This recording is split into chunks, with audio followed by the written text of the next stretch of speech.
സ്നേഹിക്കുന്നതാണോ? പ്രത്യേകതരം സ്നേഹമാണോ? ആഴ്ചകൾ, മാസങ്ങൾ, വർഷങ്ങൾ എപ്പോഴും ചപ്പാത്തിയല്ലേ നമ്മൾ കഴിക്കുക? അത് എൻജോയ് ചെയ്യാം. വേണ്ട. ചപ്പാത്തിയും ചോറും തമ്മിൽ വലിയ വ്യത്യാസമൊന്നുമില്ല. ഒരു വിഷമം. അതെ, പിടിച്ചിരിക്കും. ബിരിയാണിയൊക്കെ കഴിച്ചിട്ട് കിടക്കുന്നില്ലേ, കൊടുത്തില്ലെങ്കിൽ പലിശ അടക്കം ചോദിക്കും. ചോറല്ലല്ലോ കഴിക്കുന്നൊരു സമാധാനം. അങ്ങനെ അങ്ങ് പോയാൽ മതി. സൈക്കാട്രിക് മെഡിസിൻ എടുക്കുന്നോണ്ട് ഈ ഡയറ്റ് 6 മാസം കോപ്പി ചെയ്യാതിരിക്കുക. പ്രോട്ടീൻ പൗഡർ എന്നല്ല ഒരു സപ്ലിമെന്റ്സും എടുക്കാൻ എടുക്കാൻ പാടില്ല. Stress ആയിരുന്നു. ഇതെല്ലാം കൂടെ ചേർന്ന ഒരാള് ഏരിയ ഫിൽ ചെയ്യണം. ഹസ്ബൻഡിന് താല്പര്യമില്ല. അതാണ് Scroll കൂടുതൽ ചെയ്യണം. പ്രശ്നം. ഇഡലി ദോശ മാവൊക്കെ ഇല്ലേ, അതൊക്കെ ഒഴിവുകേടാ. പലരും ഡിന്നർ ഒന്നെങ്കിലും ഒരു ആപ്പിൾ മാത്രം കഴിക്കും, അല്ലെങ്കിൽ പട്ടിണിയാണ്.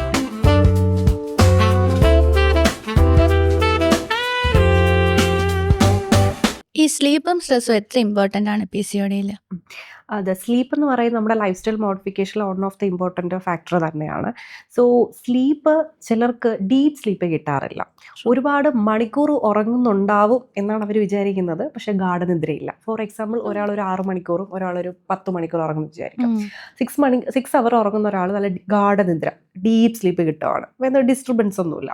എന്നാൽ ഈ 10 മണിക്കൂർ ഉറങ്ങുന്ന ഒരാൾ ഇടയ്ക്കിടയ്ക്ക് യൂറിൻ പാസിന് എഴുന്നേൽക്കുന്നു, അല്ലെങ്കിൽ ഇടയ്ക്കിടയ്ക്ക് വെള്ളം കുടിക്കുന്നു, തിരിഞ്ഞു മറിഞ്ഞുള്ള ഉറക്കം. സോ ഇതാണെങ്കിൽ ആർക്കായിരിക്കും ഹെൽത്തി സ്ലീപ്പ് എന്നുള്ളതാണ്. സോ മണിക്കൂറുകൾ നമ്മൾ തിയററ്റിക്കലി പറയാം, 8 മണിക്കൂറാണ് ഒരു ഹെൽത്തി സ്ലീപ്പ് വേണ്ടത്. പക്ഷേ നമ്മൾ ആ സ്ലീപ്പ് എങ്ങനെ ക്രിയേറ്റ് ചെയ്യണമെന്നുള്ളതാണ്. ഒന്നാമത്തെ കാര്യം, ഡേ ടൈമിൽ വെള്ളം കറക്റ്റായിട്ട് കുടിച്ചിരിക്കണം. ഈവനിങ് വരെ നമ്മൾ നല്ല രീതിയിൽ വെള്ളം കുടിച്ചിട്ടുണ്ടെങ്കിൽ ബോഡി ഓൾറെഡി ഹൈഡ്രേറ്റഡ് ആയിരിക്കും, ഡീപ്പ് സ്ലീപ്പ് ഉറപ്പായിട്ട് കിട്ടും. ഇനി ഞാൻ നേരത്തെ പറഞ്ഞ പോലെ ഈവനിങ്ങിന് ഈവനിങ്ങിന് ഉച്ചയ്ക്ക് 1.5 ലിറ്ററും ഈവനിങ്ങിനകത്ത് എഗൈൻ ഒരു 1 ലിറ്റർ, 2.5 മിനിമം. അതിൽ കൂടുതൽ നമുക്ക് വേണമെങ്കിൽ എടുക്കാം, കുഴപ്പമില്ല. ഇനി നമ്മൾ ഇങ്ങനെ വെള്ളം കുടിച്ചില്ല എന്ന് വെച്ചോ, രാത്രിയാവുന്ന ടൈമിൽ ഈവനിങ്ങിന് ശേഷം നമുക്ക് ഭയങ്കരമായിട്ട് ദസ്റ്റ് വരും. പ്രത്യേകിച്ച് നമ്മൾ റെസ്റ്റിംഗ് പൊസിഷനിലോട്ട് പോകുന്ന ടൈമിൽ ഭയങ്കരമായിട്ട് നമുക്ക് വെള്ളം ദാഹിക്കും. സോ ഇങ്ങനെ വരുമ്പോൾ നമ്മൾ രാത്രി ഇടയ്ക്കിടയ്ക്ക് വെള്ളം കുടിക്കാനും അത് യൂറിൻ പാസിലേക്ക് പോകാനും ഡീപ്പ് സ്ലീപ്പ് ബ്രേക്ക് ആവാനും.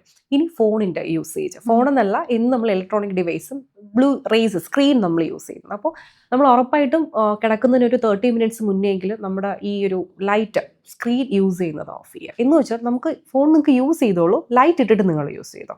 പക്ഷേ റൂമിന്റെ സ്വിച്ച് ഓഫ് ചെയ്ത് കഴിഞ്ഞിട്ട് ഡാർക്കിൽ കിടന്നുകൊണ്ട് അതാണ് കൂടുതൽ പ്രശ്നം. സോ ഇത് നമ്മൾ അടുത്ത ഒരു ഡീപ്പ് സ്ലീപ്പിലേക്കുള്ളത് ഒരു ഡിലേ ആവും. ഇപ്പോൾ ഒരു 15 മിനിറ്റ്സ് നമ്മൾ വാച്ച് ചെയ്താലും പിന്നെ ഒരു 1 ഹവറിലെ ഡീപ്പ് സ്ലീപ്പ് നമുക്ക് പോയി. അപ്പോൾ കുറേ മണിക്കൂറുകളോ നമ്മൾ ഈ വാച്ച് ചെയ്തിട്ട് കിടക്കുമ്പോൾ ആലോചിക്കുക നമ്മൾ എപ്പോഴായിരിക്കും ഉറങ്ങുക എന്നുള്ളത്.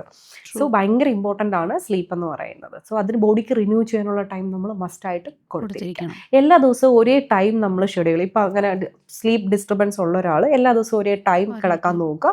അതുപോലെ വെള്ളമൊക്കെ കറക്റ്റായിട്ട് കുടിക്കാൻ നോക്കുക. ഫുഡ് കറക്റ്റായിട്ട് ഡെഫിഷ്യൻസി അതൊന്നും ഇല്ലാതെ നോക്കുക. എത്ര മണിക്കൂർ മുന്നേ എടുക്കണം ഡിന്നർ? ഡിന്നർ എന്ന് പറയുന്നത് നമുക്ക് ഏകദേശം ഒരു 6 to 7 അടുപ്പിച്ചാണ് നമ്മൾ നോർമൽ ഒരാൾ എടുക്കേണ്ടത്. ഇതും വലിയൊരു കോൺട്രവേഴ്സി ആയിട്ടുള്ള ഒരു ടോപ്പിക്കാണ്. എന്ന് വെച്ചാൽ എൻ്റെ അടുത്തും ക്ലയൻസ് അല്ലെങ്കിൽ പേഷ്യൻസ് വരാറുണ്ട്, എനിക്ക് 9 മണിക്ക് ഡ്യൂട്ടി കഴിയും, ഞാൻ എങ്ങനെ 7 മണിക്ക് ഡിന്നർ എടുക്കും? അപ്പോൾ അവരുടെ എന്ത് ടൈപ്പ് ഓഫ് ജോലി, നമുക്ക് എപ്പോഴാണ് നമ്മൾ റെസ്റ്റിലോട്ട് പോവുക അതിനനുസരിച്ചിട്ട് റെസിപ്പി ചേഞ്ച് ചെയ്താൽ മതി. ഫോർ എക്സാമ്പിൾ, നമുക്കിപ്പോൾ ഇഡ്ഡലി ദോശ പുട്ട് അല്ലെങ്കിൽ മില്ലറ്റിൻ്റെ ഐറ്റംസ് കാർബ് വരുന്നത് നമുക്കിപ്പോൾ ഒരു 8 മണിക്ക് മുന്നേ ക്ലോസ് ചെയ്യാൻ പറ്റുന്ന ആളാണെങ്കിൽ എടുക്കാം, മീൻസ് ഒരു 7-7:30 എടുക്കാം. ഇനി 9 മണി കഴിഞ്ഞ് എനിക്ക് ഡിന്നർ പറ്റും, 9:30 കഴിഞ്ഞ് 10 മണിയിൽ എനിക്കൊരു ഓപ്ഷൻ ഇല്ല എങ്കിൽ നിങ്ങൾക്ക് പ്രോട്ടീൻ സാലഡ്സുകൾ എടുക്കാം, കാർബ്സ് വരാത്ത രീതിയിൽ. ഇപ്പോൾ chicken salad, egg salad, mushroom, paneer salads ഇങ്ങനെയൊക്കെ കഴിക്കുവാണെങ്കിൽ കാർബ് എടുക്കണ്ട. 9 മണി കാർബിന്റെ ആവശ്യമില്ല. കാര്യം നമ്മൾ പിന്നീട് കംപ്ലീറ്റ് റെസ്റ്റിംഗ് പൊസിഷനിലോട്ടല്ലേ പോകുന്നത്. അപ്പം അതിന് മുന്നേ ഇത്രയും കാർബ് ആവശ്യമില്ല. ഇനി മന്തിയും നമ്മുടെ ഈ ബിരിയാണിയൊക്കെ കഴിച്ചിട്ട് കിടക്കുന്നില്ലേ, 7 മണിക്കൂർ എടുക്കും ഈ സാധനം ദഹിച്ച് കംപ്ലീറ്റ് ആയിട്ട് മാറാനായിട്ട്. അപ്പോൾ നമ്മൾ എന്ത് ചെയ്യും, ഒരു 10 മണിയൊക്കെ ആകുമ്പോൾ കിടന്നുറങ്ങും, വീണ്ടും നമ്മൾ പിറ്റേ ദിവസം രാവിലെ 6 മണിയൊക്കെ എഴുതിക്കും. അപ്പോഴത്തേക്ക് അതിന് ഒരു 1 അവർ അല്ലെങ്കിൽ 2 അവർ മുന്നേ ആയിരിക്കും ഇത് ദഹിച്ച് കഴിയുക. പിന്നെ ബോഡിക്ക് കിട്ടുന്ന യഥാർത്ഥ റെസ്റ്റിംഗ് ടൈം എന്ന് പറയുന്നത് എത്രയാ, 1 or 2 അവറാണ്. അപ്പോൾ നമ്മൾ യഥാർത്ഥത്തിൽ ചിന്തിക്കുക, അപ്പം നമ്മളെന്ന പേഴ്സൺ ആസ് എ ഹ്യൂമൻ നമുക്ക് ഒരു ദിവസം 2 മണിക്കൂർ ഉറങ്ങിയുള്ളൂ, നമ്മുടെ ബ്രെയിൻ എങ്ങനെയായിരിക്കും നമുക്ക് വല്ലാത്തത്. ഈ സെയിം അവസ്ഥയാണ് നമ്മൾ അകത്തെ ഓർഗൻസ് അനുഭവിക്കുന്നത്. ഓക്കെ, ഇത് ആഴ്ചകൾ, മാസങ്ങൾ, വർഷങ്ങൾ ചെയ്യുമ്പോൾ എന്തെങ്കിലും ലൈഫ് സ്റ്റൈൽ ഡിസീസ് ഒക്കെ തന്നില്ലെങ്കിൽ ഭയങ്കര മോശമല്ലേ? ഒരു വിഷമം. അതെ, അല്ല അപ്പോൾ നമ്മൾ ഓർഗൻസ് എന്ന് വിചാരിക്കില്ല, പിന്നെ ഞാൻ എന്തിനാ എവിടെ ഇരിക്കുന്നത്, എന്നെ ഇത്രയും ക്രൂരത ചെയ്തിട്ട് ഞാൻ എന്തെങ്കിലും റിഫ്ലക്ട് ചെയ്യണ്ടേ? ഈ റിവെഞ്ച് റിഫ്ലക്ഷൻ ആണ് നമുക്ക് ജീവിതശൈലി രോഗങ്ങളായിട്ട് വരുന്നത്. ഇപ്പൊ രാത്രിയിൽ കഴിവതും കാർബ് കുറയ്ക്കുക. വെയിറ്റ് ലോസ് ചെയ്യുന്നവരാണെങ്കിൽ 7 മണിക്കായാലും നിങ്ങൾ കാർബ് എടുക്കാതിരിക്കുക. അതാണ് നല്ലത്. എടുക്കുവാണെങ്കിൽ കോംപ്ലക്സ് കാർബ് എടുക്കുക. ഇഡലി ദോശ മാവൊക്കെ ഇല്ലേ, അതിൽ കുറച്ച് മില്ലറ്റിന്റെ പൊടി ആഡ് ചെയ്താൽ മതി, പ്രശ്നമൊന്നുമില്ല. നിങ്ങൾക്ക് അത് എൻജോയ് ചെയ്യാം. അല്ലാതെ അതൊരിക്കലും കഴിക്കേണ്ട അന്ന് മീനിങ് ഇല്ല. രാത്രി മിക്കപ്പോഴും ചപ്പാത്തി അല്ലേ നമ്മൾ കഴിക്കാം. ചപ്പാത്തിയിൽ നേരെ സൂചിപ്പിച്ച പോലെ കുറച്ച് ഫ്ലോർ എക്സ്ട്രാ ആഡ് ചെയ്യുവാണെങ്കിൽ അതിന്റെ ഒരു കാർബൺ കുറയ്ക്കാൻ പറ്റും. ചപ്പാത്തിയും ചോറും തമ്മിൽ വലിയ വ്യത്യാസമൊന്നുമില്ല. ചപ്പാത്തി കഴിച്ചു എന്ന് പറഞ്ഞുകൊണ്ട് ഷുഗറും കൺട്രോൾ ആകാൻ പോകുന്നില്ല, വെയിറ്റ് ലോസും കൺട്രോൾ ആവില്ല. പിന്നെ ഗ്ലൂട്ടൻ ഉള്ളതുകൊണ്ട് നമുക്ക് വയറ് കുറച്ച് കട്ടി കിട്ടും, പെട്ടെന്ന് വിശക്കാണ്ട് ഒരു ചോറല്ലല്ലോ കഴിക്കുന്നൊരു സമാധാനം, ഒരു സമാധാനം സ്വന്തമായിട്ടൊന്ന് സമാധാനിക്കാം. അതെ, അല്ലെങ്കിൽ ചപ്പാത്തിയുടെ എണ്ണം കുറച്ചിട്ട് വെജിറ്റബിൾസ് നമ്മളിവിടെ പോർഷൻ കൺട്രോൾ എന്ന് പറയുമ്പോൾ തെറ്റിദ്ധാരണ 5 ഇഡലി കഴിക്കുന്നവരെ 2 ഇഡലി ആക്കി, അതാണ് നമ്മൾ ഇവിടുത്തെ ഡയറ്റ് പോർഷൻ കൺട്രോൾ. അതല്ല, 2 ഇഡലി ആക്കുമ്പോൾ ബാക്കി 3 സ്പേസ് അവിടെ കിടക്കുമല്ലേ. അപ്പോൾ ഒരു ബോയിൽഡ് എഗ്, ഫ്രൂട്ടോ അല്ലെങ്കിൽ വെജിറ്റബിൾസോ, ഞാൻ നേരത്തെ പറഞ്ഞ സീഡ്സുകൾ സോക്ക് ചെയ്ത് ഒരു ടേബിൾ സ്പൂൺ കഴിക്കുകയൂടെ ചെയ്ത് കഴിഞ്ഞാൽ ഫില്ലിങ് കിട്ടും. ഈ ഫില്ലിങ് കിട്ടിയാൽ പിന്നെ ക്രേവിങ്സ് വരില്ല, മറ്റേ ബിഞ്ച് ഈറ്റിംഗ് ഒന്നും വരില്ല. ഈ രാവിലെ 2 ഇഡലി കഴിച്ചിട്ട് പിടിച്ചിരിക്കും, പിന്നെ ഇട സമയത്ത് ഒരു ചായ ഒക്കെ കുടിച്ചിട്ട് പിടിച്ചിരിക്കും. ഒരു 2-3 മണിയാകുമ്പോൾ ചോറ് കഴിക്കും, അതും വളരെ കുറച്ച്, 1 സ്പൂണ്. എന്നിട്ട് ഒരു 5 മണി പറയുമ്പോ ഷവായും കയ്യില് പോവും. ആഫ്റ്റർ ഈവനിങ് കഴിയുമ്പോൾ ആർക്കും പിടിച്ചിരിക്കാൻ പറ്റത്തില്ല. സോ അതുകൊണ്ട് അതിന് മുന്നേ മര്യാദയ്ക്ക് ഫ്യൂവൽ, ബോഡി എപ്പോഴാണോ ആക്റ്റീവ് ആയിട്ടിരിക്കുന്നത് ആ ടൈമിൽ നിങ്ങൾ ഫ്യൂവൽ ഫില്ല് ചെയ്യാം. സോ പിന്നെ അതിനുശേഷം ബോഡി അത്രയും എക്സ്ട്രാ ചോദിക്കില്ല. കൊടുത്തില്ലെങ്കിൽ പലിശ അടക്കം ചോദിക്കും. മാം ഇത്രയും നാളായിട്ട്, ഇപ്പം ഇത്രയും വർഷത്തെ എക്സ്പീരിയൻസിൽ മാമിന് ഏറ്റവും കൂടുതൽ മെമ്മറബിൾ ആയിട്ടുള്ള ഒരു PCOS സ്റ്റോറി ഉണ്ടോ? ഒരുപാടുണ്ട്, പക്ഷെ ഭയങ്കരമായിട്ട് എനിക്ക് മറക്കാൻ പറ്റാത്ത ഒരാളുണ്ട്, പേര് പറയുന്നില്ല. സോ ആള് എൻ്റെ അടുത്ത് വന്ന അവസ്ഥയെന്ന് പറയുമ്പോഴത്തേക്കും ഭയങ്കര ഒരു ദയനീയ അവസ്ഥയായിരുന്നു. എന്ന് പറയുമ്പോൾ ഫിനാൻഷ്യലി ആൾ ഭയങ്കര ഒരു സ്ട്രഗിൾ ചെയ്തുകൊണ്ടിരിക്കുന്ന ഒരാളായിരുന്നു.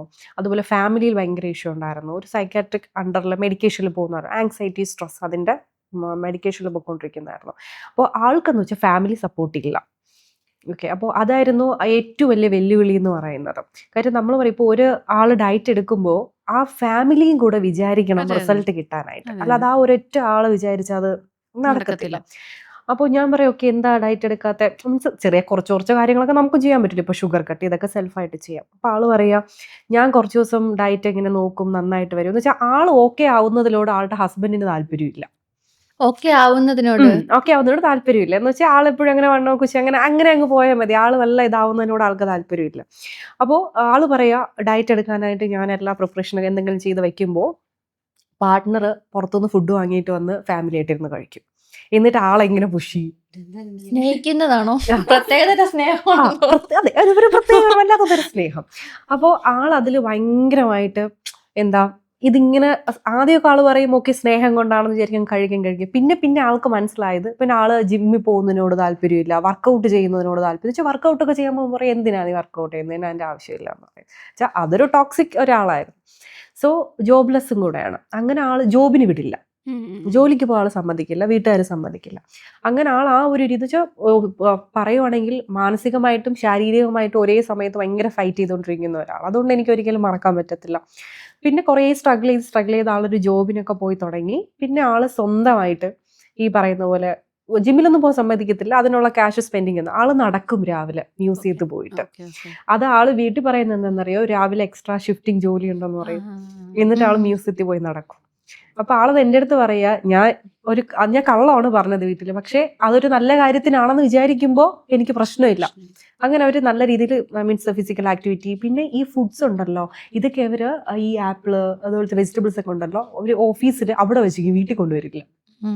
എന്ന് വെച്ചാൽ വീട്ടിൽ കൊണ്ടുവന്ന് കഴിക്കാൻ പറ്റില്ല, അങ്ങനത്തെ സാഹചര്യം വീട്ടിൽ. അങ്ങനെ അവർ ഓഫീസിൽ വെച്ചിട്ട് ഇതൊക്കെ കട്ട് ചെയ്ത് കഴിച്ച് അങ്ങനെ അവർ ഡയറ്റ് നല്ല രീതിയിൽ കൊണ്ടുപോയി. 6 മാസമാണ് അവരെടുത്തത്. 25 kg അവർ കുറച്ചു നല്ല രീതിയിൽ. സോ ഇപ്പോഴൊന്നും പക്ഷെ ഒബീസ് ആയിരുന്നു. പക്ഷെ കോമഡി എന്താണെന്നറിയോ, ഇപ്പൊ എല്ലാം കഴിഞ്ഞപ്പോ സെക്കൻഡ് ക്യാരിങ് ആയി. ഇപ്പൊ ഹസ്ബൻഡിന് ഭയങ്കര ഹാപ്പി ആയി. സോ അത് അപ്പൊ ഞാൻ എപ്പോഴും പറയും, സത്യത്തിൽ ആൾക്കാണ് നമുക്ക് സൈക്കാട്രിക് അണ്ടറിൽ പോയിക്കൊണ്ടിരുന്നത്, ആൾക്കല്ല, ആളുടെ ഹസ്ബൻഡിനായിരുന്നു യഥാർത്ഥത്തിൽ കൊണ്ടുപോയിട്ടിരുന്നത്. സീരിയസ്ലി എന്ന് പറയുമ്പോ എന്ത് ടോക്സിക് ആണെന്ന് നോക്കിക്കേ. എന്നുവെച്ചാൽ ആള് നല്ലതായിട്ട് പോവാൻ പാടില്ല, ആള് ഓക്കെ ആവാൻ പാടില്ല, ഒരു ടൈപ്പ് ഓഫ് ടോക്സിക്. സോ ഞാൻ പലതും കണ്ടിട്ടുണ്ട് നമുക്ക് ഫിസിക്കലിയും ഇത്, പക്ഷെ ഇതെല്ലാം കൂടെ ചേർന്ന ഒരാള് ആ ഒരൊറ്റ ആളായിരുന്നു. പക്ഷെ ആള് സർവൈവ് ചെയ്തു. അപ്പൊ ഈ സൈക്കാട്രിക് മെഡിസിൻ എടുക്കുന്നോണ്ട് ഈ ഡയറ്റില് വേറെ പ്രശ്നമുണ്ട്. നമ്മൾ ഈ PCOS എടുക്കുമ്പോൾ തന്നെ ഞാൻ ഈ പറഞ്ഞ ഹോർമോൺ ബാലൻസ് കൊണ്ട് ഓൾറെഡി കുറച്ച് ഡിലേ ആയിരിക്കും. അതിന്റെ കൂടെ അറിയാലോ ചില ടൈപ്പ് ഓഫ് മെഡിസിൻസിന്റെ എഫക്ട് കൊണ്ട് തന്നെ വെയിറ്റ് ഗെയിൻ വരാം. വെയിറ്റ് ഗെയിൻ വരാം. അത് വലിയൊരു വില്ലനാണ്. സ്റ്റോപ്പ് ചെയ്യാൻ പറ്റിയോ? സ്റ്റോപ്പ് ചെയ്യാൻ പറ്റും ഗ്രാജുവലി പറ്റി. ഈ 6 months കൊണ്ടാണ് കേട്ടോ, ഒറ്റ ഇത് കൊണ്ടല്ല. ഗ്രാജുവലി അത് സ്റ്റോപ്പ് ചെയ്തിട്ട് ആള് ഓക്കെയാണ്, കാമായിരുന്നു.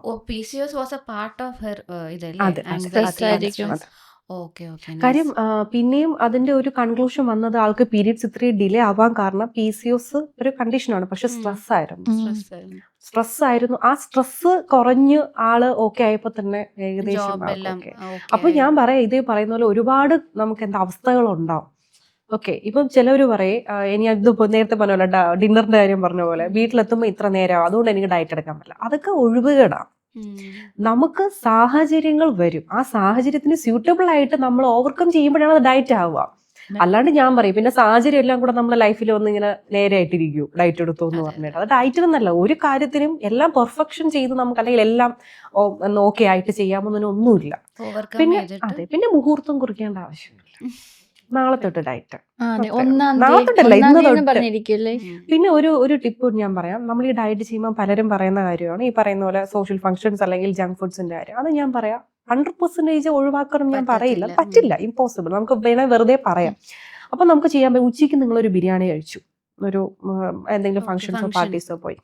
പലരും ഡിന്നർ ഒന്നെങ്കിലും ഒരു ആപ്പിൾ മാത്രം കഴിക്കും, അല്ലെങ്കിൽ പട്ടിണി കിടക്കും. അതാണ് ഇവിടുത്തെ സ്റ്റൈൽ. അപ്പൊ ഇങ്ങനെ വരുമ്പോൾ നെക്സ്റ്റ് ഡേയിൽ വീണ്ടും ക്രേവിങ്സ് കൂടും, എനർജി ഡ്രെയിൻ ആവും. അപ്പൊ അതല്ല, നമ്മൾ ഡിന്നർ കഴിക്കുമ്പോഴത്തേക്കും ആ ഒരു റെസിപ്പി മാത്രം ചെയ്യുക. ഇപ്പൊ സൂപ്പ് പോലെ എന്തെങ്കിലും കുടിക്കാൻ നിങ്ങൾക്ക്, അല്ലെങ്കിൽ എന്തെങ്കിലും സാലഡ്സ് കഴിക്കാം, chicken, egg, fish, paneer, mushrooms, protein കഴിക്കുക. ഡിന്നറിൽ ഒരിക്കലും പ്രോട്ടീൻ മിസ് ചെയ്യരുത്. ഇതാണ് പലർക്ക് രാവിലെ കഴിയുമ്പോൾ ക്ഷീണം വരാം. പ്രോട്ടീൻ പൗഡർ എടുക്കുന്നതിൽ പ്രശ്നമില്ല, പക്ഷെ പ്രോട്ടീൻ പൗഡർ ആരെഴുതുന്നു, എവിടുന്ന് മേടിക്കുന്നു എന്നുള്ളത് ഒരു വലിയ കാര്യമാണ്. നമുക്കിപ്പോ കൊമേഴ്സ്യലിയും നമുക്ക് പ്രോട്ടീൻ പൗഡേഴ്സ് കിട്ടും. ഇപ്പൊ ജിം അങ്ങനത്തെ ഫീൽഡ് കിട്ടും. മറ്റത് മെഡിക്കൽ പൗഡേഴ്സ് കിട്ടും. മെഡിക്കൽ പൗഡേഴ്സ് ആണ് സേഫ് എന്ന് പറയുന്നത്. കാര്യം ഓരോ ഇൻഡിവിജ്വലിനും ആവശ്യമുള്ള അല്ലെങ്കിൽ നീഡിൽ, ഇപ്പോൾ നമ്മളിപ്പോൾ നെപ്രോ പ്രോഡക്റ്റുകളുണ്ട്, അതുപോലെ നമുക്ക് ഡയബറ്റീസ് പ്രോഡക്റ്റ് ഉണ്ട്, വെയിറ്റ് ലോസ് ഉണ്ട്, വെയിറ്റ് ഗെയിൻ, അങ്ങനെ പല പല പ്രോഡക്ട്സ് ഉണ്ട്. അപ്പൊ അതിലെല്ലാം കണ്ടന്റുകൾ ഡിഫറെന്റ് ആണ്. ഡയറ്റീഷ്യനെ കണ്ട് തന്നെ protein powder, dietitian or physician prescribe ചെയ്യാതെ പ്രോട്ടീൻ പൗഡർ എന്നല്ല ഒരു സപ്ലിമെന്റ്സും എടുക്കാൻ പാടില്ല. നമ്മൾ പല സപ്ലിമെന്റ്സും നമ്മൾ ഈ നമ്മളെ സോഷ്യൽ മീഡിയയിൽ കാണും. സോ എടുക്കരുത്. പിന്നെ ഈ ടീനേജിന്റെ നേരത്തെ പറഞ്ഞപ്പോൾ അതിലൊരു പോയിന്റ് ആണ് കേട്ടോ, ഈ ജിമ്മിലൊക്കെ പോയിട്ട് പ്രോട്ടീൻ പൗഡേഴ്സ്, വലിയ വില കൂടിയ പ്രോട്ടീൻ പൗഡേഴ്സ് അതിന്റെ ബാക്കിൽ തന്നെ എഴുതി വെച്ചിട്ടുണ്ട്, ചിൽഡ്രൻസിനും പ്രഗ്നൻസി വുമൻസിനും ഒന്നും എടുക്കരുത്. അപ്പൊ തന്നെ അത് നമുക്ക് വായിക്കുമ്പോൾ തന്നെ മനസ്സിലാവുമല്ലോ, ഒരു പ്രഗ്നൻസി വുമൻ എടുത്തുകൂടെങ്കിൽ എന്തുകൊണ്ട് എടുത്തുകൂടാ. അപ്പൊ അത് നോർമൽ ആൾ എടുത്താലും അതിന്റെ എഫക്ട് വരില്ല. സോ ട്രെയിനർ സർട്ടിഫൈഡ് അല്ലാത്ത ആളുടെ കയ്യിൽ നിന്നൊന്നും എടുക്കാം. പിന്നെ മാക്സിമം ഡയറ്റ് പേഴ്സണലൈസ്ഡ് എടുക്കാം. ഒരാളുടെ ഡയറ്റ് കോപ്പി ചെയ്യാതിരിക്കുക. നമ്മൾ ഈ ക്രോമിൽ അടിച്ചാലും എവിടെ കിട്ടിയാലും നമുക്ക്, അല്ലെങ്കിൽ ചില ഓരോ ഇൻഫ്ലുവൻസേഴ്സ് പറഞ്ഞ ഇതാണ് എൻ്റെ ഡയറ്റ്, ഈ റെസിപ്പി എടുത്തിട്ടാണ് ഞാൻ 10 കിലോ കുറച്ചത്. പിന്നെ ഒരിക്കലും ടാർഗറ്റ് വെയിറ്റ് ലോസ് ചെയ്യരുത്. ഇത്ര ദിവസം കൊണ്ട് ഇത്ര കിലോ ചെയ്യണം. അത് ഓരോരുത്തരുടെ മെറ്റബോളിസം ഡിഫറെന്റ് അനുസരിച്ചിരിക്കും. ഞാൻ പറഞ്ഞേ, ചിലർക്ക് 3 കിലോ കിട്ടും, ചിലർക്ക് 5 കിലോ കിട്ടും, ചിലർക്ക് 6 കിലോ കിട്ടും. നമ്മുടെ ബോഡിക്ക് ചെയ്യാവുന്ന ഏറ്റവും ബെസ്റ്റ് നമ്മൾ ചെയ്യുക, ജസ്റ്റ് ലീവ് ഇറ്റ്. അതിന്റെ റിസൾട്ട് അത് തരും. അല്ലാതെ അതിനിട്ട് സ്ട്രഗിൾ ചെയ്യിക്കും.